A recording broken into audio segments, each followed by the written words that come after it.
stop and put it. This is so perfect. Oh, Turn my it off. goodness.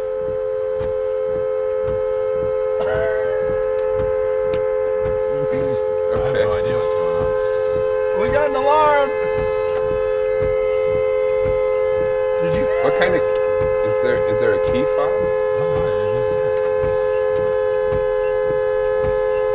Runs good. Yeah. Wipers work. Wipers work. That's right.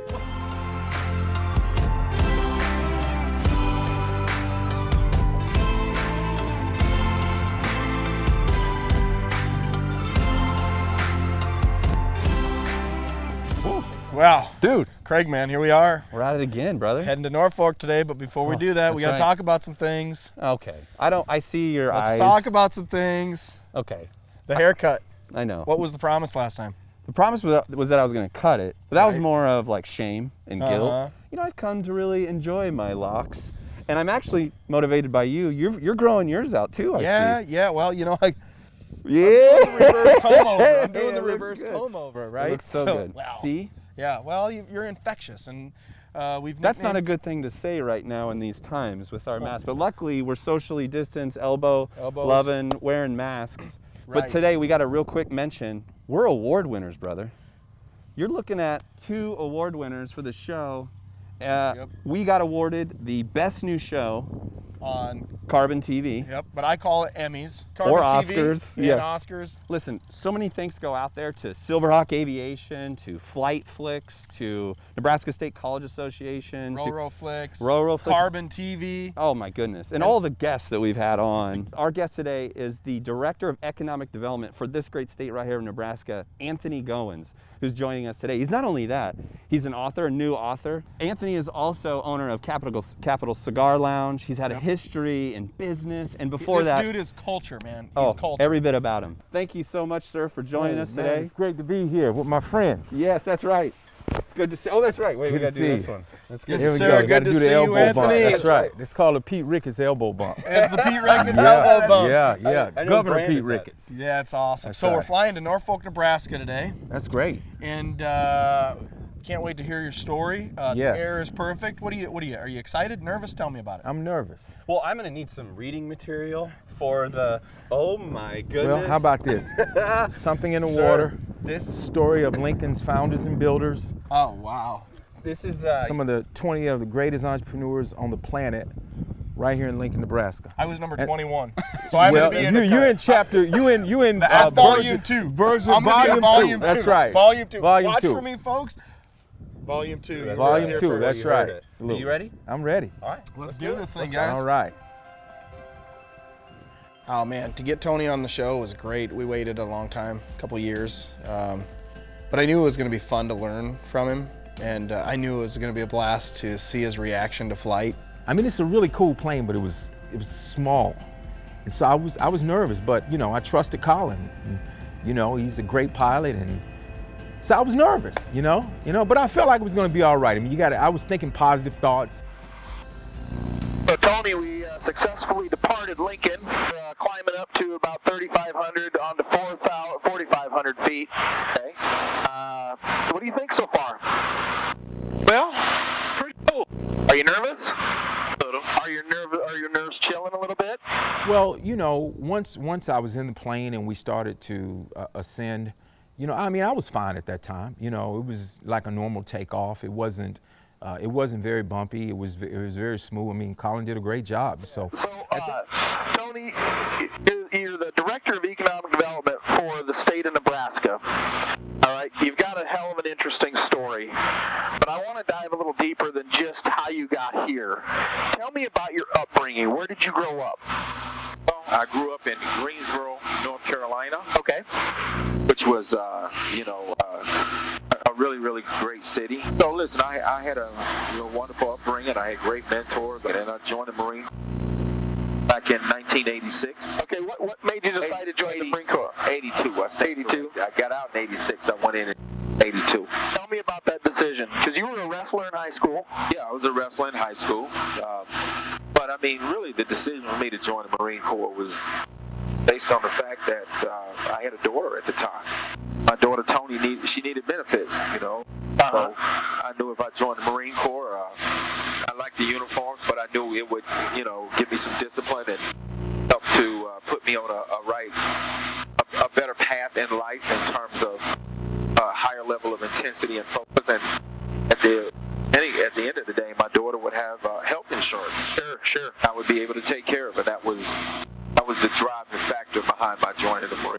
And you did 4 years? I did 4 years. I was 0331, M60 machine gunner, and then I was the battalion legal chief. So I worked in the S1 shop, and it was a great tour with the 2nd Battalion, 4th Marine. Oh, that is awesome. Well, thank you for your service, man. But thank you for your service. You're my brother. Yeah, that's right. That's right. That's right. Despite our military differences, the reality of it is Navy and Marines are all of one. They're all one. I mean, we're all one. My check said a department of the Navy. But Tony, isn't that how life is? It really is. Right? I mean, we're all of one, and the problem is with social media and with everything, all the division. And I like your saying. What do you always tell people? God dang it! It's your motto at your cigar lounge. Yeah, at the Capital Cigar Lounge. We said, Capital Cigar Lounge. This is where friends enjoy friends. And when you spend time together, you find out you have more in common than you do apart. Absolutely, more in common than you do apart. How come society can't adapt that? Well, I think it's a lack of communication and a lack of understanding. I think when you really spend time having conversation with each other, and when you understand and respect the background of people that are different from you, and you come together, and even if you disagree in a civil manner, and people don't take the time to build relationships. No, they can't, because they're too focused on finding the negatives about everything and then broadcasting that and hoping a group of friends joins their beliefs, right? Yeah. Because they have this thing called social media, Facebook, Twitter, Instagram, and I think that it's ruining lives and ruining relationships. It is. Too bad they couldn't invent a digital cigar that brings you together and makes you slow down. Yes. And because, what's it take to smoke a cigar? About an hour? About a good hour, You can't rush that. You can't rush it. And myself, Austin, Brylan, and Jeff, and the team at the Capital Cigar Lounge, we always say, listen, come in, and when you walk in our establishment, the people of different backgrounds, different races, religion, political affiliation, but they're all enjoying a cigar and having a real conversation, and they're doing it in a manner that's civil, and they're enjoying themselves. Right. I just love it. I love it. This is the real diversity plan right here. So you get out of the Marine Corps, and this is one of my favorite stories, man, because where did you start working? I started working for American Express. Okay. I started there as a security guard. And Malcolm Mitchell, who's still my friend and mentor, gave me an opportunity to become a credit authorizer. But tell me how you got that opportunity. Well, when Malcolm would come to work, of course, as security guard, I would check his badge, and I don't know. I mean, but the way he explains it, he saw something special in me, and I thank God for that, and I thank God for Malcolm. And I did always have a pretty squared away security uniform. I prided myself in wearing my uniform just like I wore my Marine Corps uniform, and noticed my personal appearance, and as a result of that, he asked me one day that I think I could do anything other than guard the front desk, and I said, Malcolm, someone gives me the opportunity, I'm going to take it, and I think I can do something special. And he gave me the opportunity. So I always say, listen, when someone gives you the opportunity, deliver more than what is expected. Over-promise, under-deliver, over-promise. Yep. I almost said over-promise, under-deliver. That'd be a shitty motto for a pilot. Yeah, don't do that. I'm going to over-promise and under-deliver on this thing. That's right. After American Express, then you followed Malcolm to QVC. Okay. And so I spent 3 years there, and then I spent some time with KeyBank in Cleveland, Ohio, and then Ford Motor Credit Company, Dearborn, Michigan, a number of different places, Greenville, South Carolina, Henderson, Nevada. And then I spent some time with our firm, USAA, They take care of the military, of course. You're a USA member, right? Absolutely. Yeah, so I mean that was a great tour of duty, and then J.P. Morgan Chase. I was co-located between Dallas and New York, and I led teams in Asia and North America, which was a great opportunity. Then I had a wonderful opportunity to join my friends Walter Davis, Angela Webb, and Milton Jones down in South Carolina in an entrepreneurial venture with Sutter's Bank. And Oh, cool. yeah, and then I got a call about a job in Nebraska. I lived in 13 cities, 9 states. I had never been in Nebraska in my life. I said to Kim, listen, this is going to be a courtesy visit. Don't worry, I'm not taking a job. We're not moving to Nebraska. We're not moving to Nebraska. No way. It's not going to We'll fly over Nebraska. We're not moving there, baby. We're not moving there. We just fly over. So I came to Nebraska. It was for the job of a chief operating officer for the world's foremost bank, Cabela's Bank. I spent 3 days here, and I called and said, I don't know what it is, but there's something special about Nebraska. And she said, don't tell me we're moving to Nebraska. I said, we are. And so, August of 2014, I moved here. Tim Clare was the first person I met, and the rest is history. If you were going to tell our viewers something exciting that you've announced in the past week, what would that be? Well, in the past week, I'll kind of lead up to the excitement, and it really centers around the leaders in this state, humility, the kindness of these leaders who have achieved international and national status in terms of business, right? But the real headline is they care about their people, care about their community, and they care about their families. So Jay and I would always get together, and I would say, Jay, I'd meet all of these incredible people, and I said, listen, Jay, this is not normal to have the number of entrepreneurs in this city that have national and international status. And I said, there's got to be something in the water here. It's really got to be, because a town of 300,000 people, got to be something in the water. And I asked Jay, I said, has anybody ever captured these stories? And he said, no, we continued on. And one day, Jay and Tanya and Kim and I were having dinner at the country club. He says, Tony, it's time to stop talking about telling the stories, and you're going to tell the stories. And he pulled out a book cover, and the title of the book was Something in the Water, the story of Lincoln's founders and builders. I love it. And that was 3 years ago. And I said, Jay, what do you want me to do? He says, listen, I'll give you a mic. We're going to come up with 20 business leaders, founded or help build their business to a larger scale, and you're going to interview them and ask these same 20 questions, and you're going to write a book. And myself, Jay, and Phil Whitmarsh of Red Brush, which is a part of Firespring, we set out to do it, and 3 years later, it's a reality. So we just had the book launch this past Wednesday, Something in the Water, story of Lincoln's founders and builders, and quite incredible. And I'm honored that these many leaders allow me to tell their stories, something that they can share with their families, their grandkids, their great-grandkids. We really just memorialize their great accomplishments, because they're too humble to do that. Right. Never do it. Well, and because I think that's a culture of Nebraska, is you put your head down, you keep working, and you don't talk about what you've done. No. You talk about, or you ask, what can I do? Right? Tony shines light on others. That guy deserves every bit of the light being shined on him, but what does he do? He redirects it to other people. And that's the thing I love about Tony Goins the most. From the first time I met him till today, that's what he does. He takes in the energy that he's getting, because he is infectious like that, and then he gives it to others. I touch this thing down on this runway just like we're kissing our sister, Tony. I love it. We're a little heavy, so I'm going to come in faster. Okay. I'll just hold it off the runway.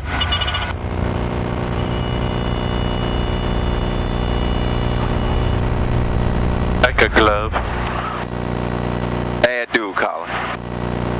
One bad dude. I don't know about that. You one bad dude, man. I'm telling you, man.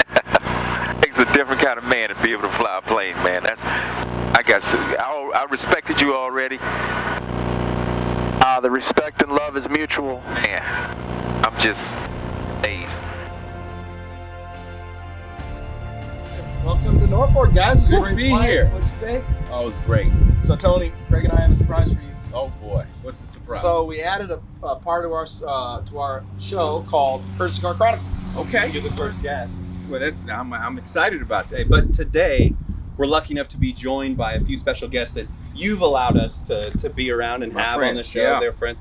So we got Senator Mike Flood and Mayor Josh Moenning, who have joined us to So tour us serious. around the beautiful city. How you guys doing? We're doing good. Mayor, It's yeah. good to see you for the very first time. Good to see you, Mayor.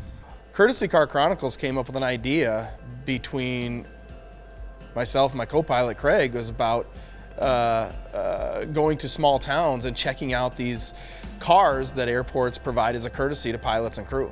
And we went to one town particularly, and we couldn't get the car to start. And it turns out there was a big on-off switch under the hood that we had to click. And I'll tell you what, man, everybody needs to experience that. All right, let's go. Let's do it. Wow. So I'm gonna jump in the back. Go ahead and take Are the you? front. Okay. Tony. Who's driving this? I'm driving. All right, Senator, you got it? Pilot this ship. That's right. Craig, you want to climb in the way back here, I'm gonna man? be in the way back in the car. Oh, you that's are? following. Okay. So don't you worry. There's a button right up front. Seatbelt. Yes, sir.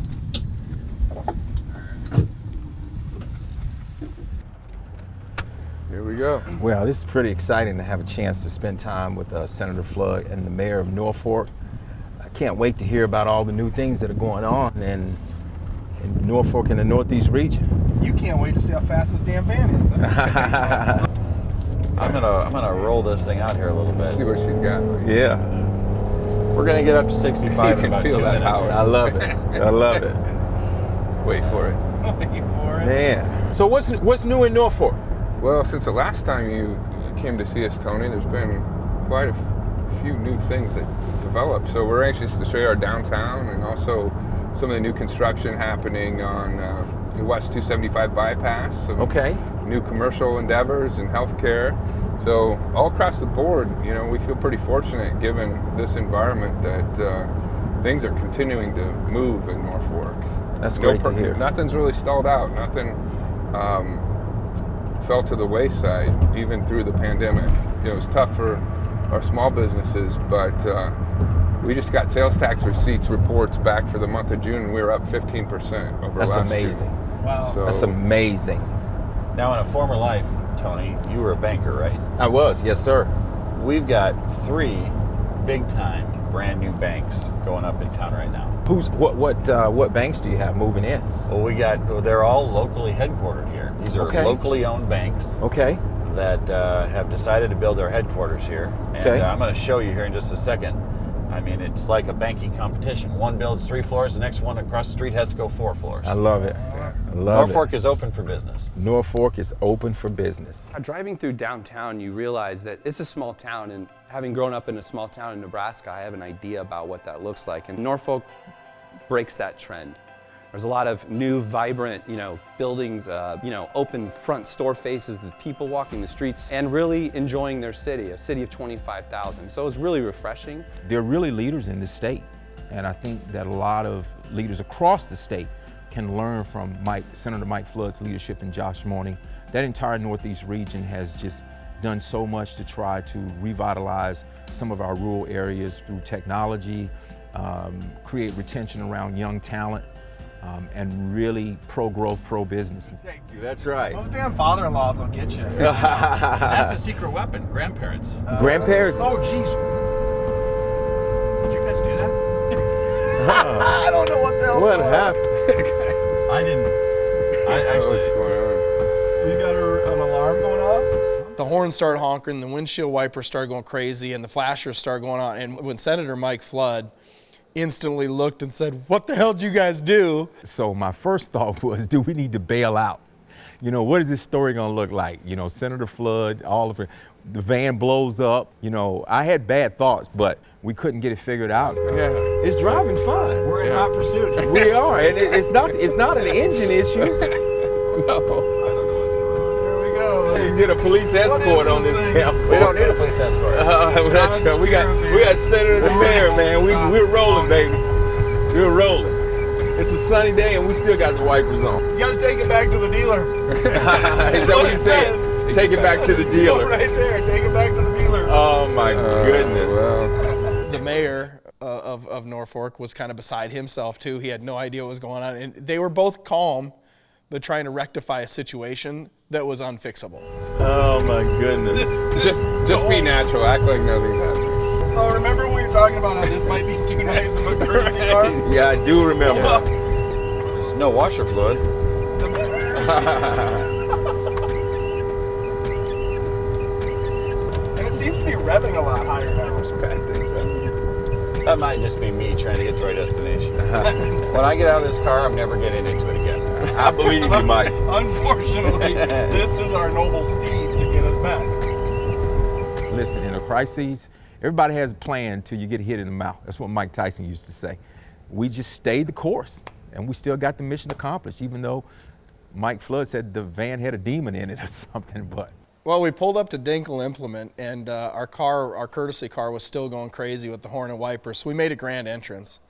And the first thing that we did was we went in and we had a couple sandwiches, and then we got to go and they pulled around this huge blue New Holland tractor, my cousin Brad did, and let Tony jump in it. And to see him in awe of all the technology and the steering wheel way up here that, you know, Brad said push on the foot feet, and it brought the steering wheel back to him.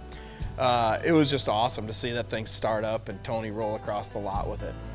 man, that was a rush. I mean, that was a really, driving that tractor, it really gave me a sense of what our farmers do. I've just been amazed. I think every person in America should go to a farm and go to a ranch and understand the breadth, the scale, and the scope of what it takes. Being on that tractor, I just thought about being a farmer and, you know, what an honorable profession that is. I think that was my favorite part about the flight, was looking over and seeing Tony relax and breathe and start to take in the surroundings. We introduced someone new to general aviation. That's it, man. I mean, here's yet another human being that had only been in big planes and now got to experience what I call true aviation. Man, it's a great day, man. It was a good flight back. A little It bumpier, was. a little bumpier. A little bumpy, man. Too bad. Man, Tony, thanks for flying with us. It Well, was thank you for just the a opportunity, man. Fun time. This was great. Great day. This was great. It was a great day. You pulled on the oh shit handle a few times. I Drove did. the tractor. I drove a tractor. Drove a tractor. I think I'm a mini farmer now. and listen, Sure. all those words, the discussion with the senator and mayor, you're growing Nebraska. That's Growing your job. Nebraska, Yeah. man. Yeah. So, well, thanks again for flying Yeah. with us. It was a great Thank day. you. Thank you for the opportunity. Yes. Great way to chill out after a good flight is Only one way. cocktail and a cigar at. Capital Cigar Lounge. Let's do it. Let's do it, go. baby. Let's go.